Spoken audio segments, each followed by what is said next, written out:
शक्ति पराशक्ति। यहाँ आयोजित होने वाले सभी उत्सव तुम्हारी भविष्य में बढ़ोतरी के लिए है। उत्सव मेरे लिए या अडिगलार के लिए नहीं है। ओम शक्ति पराशक्ति।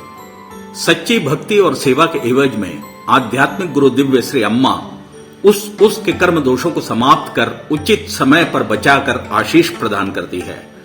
सेलम जिले के प्रचार सभा में कार्यरत एक सज्जन शक्ति शीनू सुब्रमण्यन की जीवनी में अम्मा द्वारा किए गए चमत्कार को आइए देखते हैं। 15 साल से अपने गले के दाहिने भाग में रहने वाले तिल जैसे एक उभार के धीरे धीरे बढ़ते रहने के कारण वह एक छोटे से नारियल के बराबर बन गया था। 2 साल से उसमें से एक प्रकार का गंदा सा खून दुर्गंध के साथ निकलने लगा। इसके चलते उसके सामने में आने में लोग झिझकते थे और मुंह बिचकाने लगते थे। इसे दिखाकर शक्ति शीनू सुब्रमण्यन ने अम्मा के चरण कमलों की वंदना की।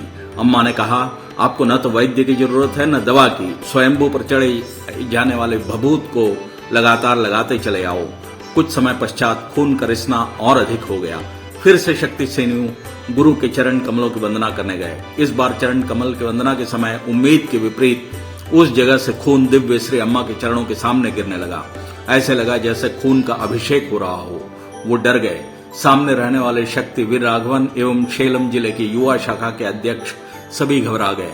उस समय दिव्य श्री अम्मा बड़ी ही शांति के साथ, गया कर्म दोष समाप्त हो गया, अब नया जन्म है, अब सीधे चेन्नई जाइए। एक छोटी सी शल्य चिकित्सा होगी, गांठ को काट कर थोड़ा खुरच कर निकालेंगे, ठीक हो जाएगा, जाओ। सामने रहने वाली उनकी पत्नी ने रोते रोते कहा, अम्मा शल्य चिकित्सा की जरूरत नहीं है, आप ही ठीक कर दें। अम्मा ने कहा, सब कुछ सही हो गया, मैं कुछ कारणों से ही बोल रही हूं। उनकी पत्नी, अम्मा चेन्नई में हमारा कोई जानकार नहीं है, हम कहां जाएं, क्या कहां ठहरे, क्या करें। जवाब में अम्मा ने कहा, जाओ, वहां एक नामी ग्रामी मंडली है, वहां जाओ, मैंने भेजा है कहना, वे सब कुछ इंतजाम करेंगे, मैं भी साथ ही रहूंगी। फिर वो सेलम वाले चेन्नई जाकर वहां पर मंडली के बारे में पता किया। वो जिस जगह पता कर रहे थे वही चेन्नई मरवूर मेडिकल स्टोर था, जो उस मंडली के ही एक सदस्य का था। अम्मा ने बोलकर भेजा है कहते ही वे बहुत ही गौरवान्वित से महसूस करने लगे। ओम शक्ति, हमारे ऊपर अम्मा को इतना विश्वास है, कहते हुए इन सब का बहुत ही आदर सत्कार किया। ये थे वे पेरीमंडलम वाले जिन्होंने इन सब का बहुत ही आदर सत्कार के साथ देखरेख की। चेन्नई में रहने वाले एक प्रसिद्ध चिकित्सालय में वे सेलम वालों को लेकर गए। 2 दिन परीक्षण वगैरह चली। गर्दन के दाहिने भाग में एक बड़ा चीरा लगाकर गांठ को निकाल कर जड़ भी निकालना पड़ेगा।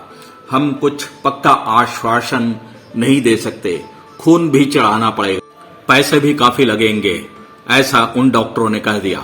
अगले दिन वे दूसरे चिकित्सालय गए। परीक्षण में रक्त में शर्करा की मात्रा अधिक थी। उसके अगले दिन रक्तचाप बहुत बढ़ गया और फिर उसके अगले दिन जब गए तो बेहोशी की सुई देने वाले डॉक्टर छुट्टी पे थे। शक्ति शीनू ने जब देखा कि शल्य चिकित्सा में देरी होती जा रही है तो उन्हें डर सताने लगा। पैसे कम हैं ऐसा कहकर सेलम जाकर पैसे लेकर आते हैं कहकर रेल चढ़कर सेलम आ गए।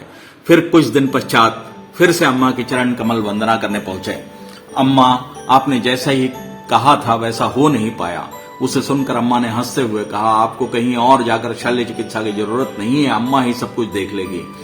आप लोग उन्हें शल्य चिकित्सा नहीं कराएंगे कि जिद के साथ मेरे पास आ रहे हैं। यह गांठ छोटी मोटी नहीं है, बहुत सारी सूक्ष्म छिद्र वाली गांठ है। यह पीठ में जिसे आना था उसे अम्मा ने थोड़ा हटाकर गर्दन पर दिया है।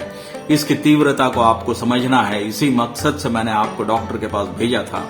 डॉक्टर ने कहा ही होगा कि बहुत ही गहरा चीरना होगा, पर इन सब की जरूरत नहीं है। तुम्हारे रिकॉर्ड को निकाल कर देखा, सब कुछ अम्मा ठीक कर देगी। तुम्हारे रिश्तेदार जैसे बोलते हैं वैसे मैं तुम्हें धोखा नहीं दूंगी, साथ रहकर ठीक कर दूंगी। हिम्मत करके घर जाओ।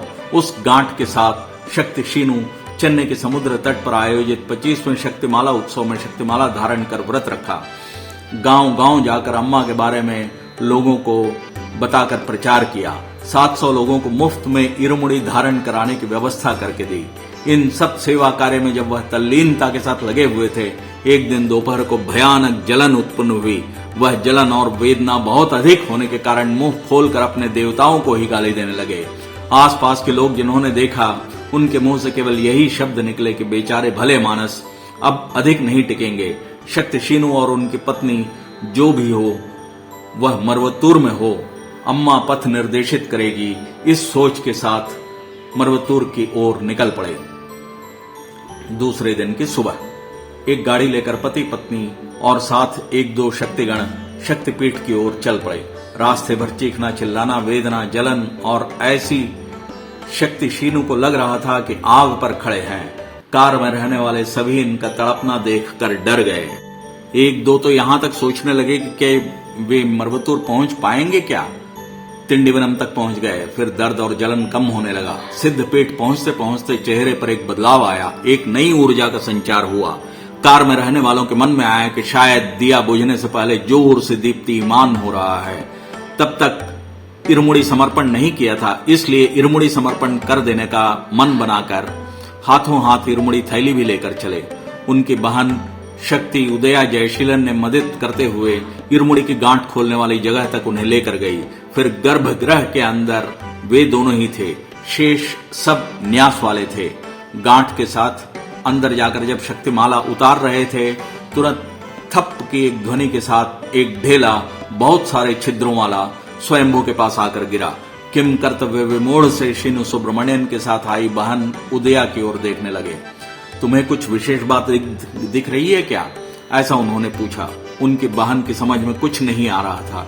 शक्ति शीनू ने उस गांठ के गिरे जगह में देखते हैं घोर आश्चर्य, वहां गांठ का कोई नामो निशान नहीं था। इतनी बड़ी गांठ वहां जो गिरी वह कैसे अदृश्य हो गया? उतनी बड़ी गांठ मायावी रूप से अदृश्य हो गई। इसे केवल उन्होंने और उनकी पत्नी ने ही देखा, किसी और की नजर में यह नहीं आया। गर्भगृह में घटित चमत्कार, यह अम्मा द्वारा संचालित चिकित्सा। इरमुड़ी समर्पण के बाद गुरुचरण कमल की वंदना के लिए वे अंदर गए। उस समय वहां रहने वाले शक्तिवीर राघवन ने कहा, संभल के कहीं खून न गिरे। शक्ति शीनू को पहले भी देखा था, इसलिए उन्हें सावधान किया। गांठ के अंदर की जगह कटे हुए जड़ के समान दिख रही थी। वह गुरु के चरणों में गिर गया। इन दोनों के सिवा यह किसी और ने नहीं देखा। दिव्य श्री अम्मा करुणा के साथ हाथों को हिलाते हुए, ठीक है, गांठ तो गिर गया, पर वहां उंगल भर का छेद है, टिंचर डाल कर साफ कर देना और फिर भैंस के उपले को भस्मीभूत करा लगाते चले आओ, सब ठीक हो जाएगा। किसी भी कारण से अस्पताल का रुख नहीं करना। वहां जाओगे तो खुरच कर अंदर तक निकालना होगा, नहीं तो हृदय तक पीप भर जाएगा, ऐसा वैसा कहेंगे। मैं सब कुछ देख लूंगी, हिम्मत के साथ जाओ। उसके रिश्तेदार शक्ति सच्चिदानंद को बुलाकर टिंचर डालने के लिए कहा। उन्होंने दिव्य श्री अम्मा के कहे अनुसार किया। ठीक 15 दिनों में इतना बड़ा छेद धीरे धीरे बंद हो गया, पीप नहीं लगा। इसके बाद फिर एक दिन वे चरण कमल वंदना कर अम्मा के दर्शन के लिए गए। दिव्य श्री अम्मा ने कहा, सब जैसे कहते हैं वैसे हम नहीं हैं। अडिगलार डॉक्टर हैं क्या जो चिकित्सा की जरूरत नहीं है बोल रहे हैं? वे तो केवल आशीष देंगे, ऑपरेशन भी करेंगे क्या? ऐसा उन लोगों ने कहा था ना। अब वे क्या कह रहे हैं? न डिगने वाले विश्वास को अथक सेवा और भक्ति के लिए अम्मा कुछ भी करेगी। इसे शक्तियोली में लिख डालो ताकि सब जान सके। तुम्हारे घर में ही एक मंडली शुरू करो और सबके लिए उदाहरण के तौर पर उसे चला कर दिखाओ। तुम्हारे रिश्तेदारों से कहो, अम्मा चाहे तो कुछ भी कर सकती है, विश्वास की जरूरत है। विश्वास नहीं तो सब खाली खलास। दिव्य श्री अम्मा पर पूर्ण विश्वास के साथ, सच्चे हृदय के साथ भक्ति दिखाकर सेवा करते चले आने वालों को हमेशा अम्मा साथ रहकर रक्षा करेगी। ओम शक्ति पराशक्ति।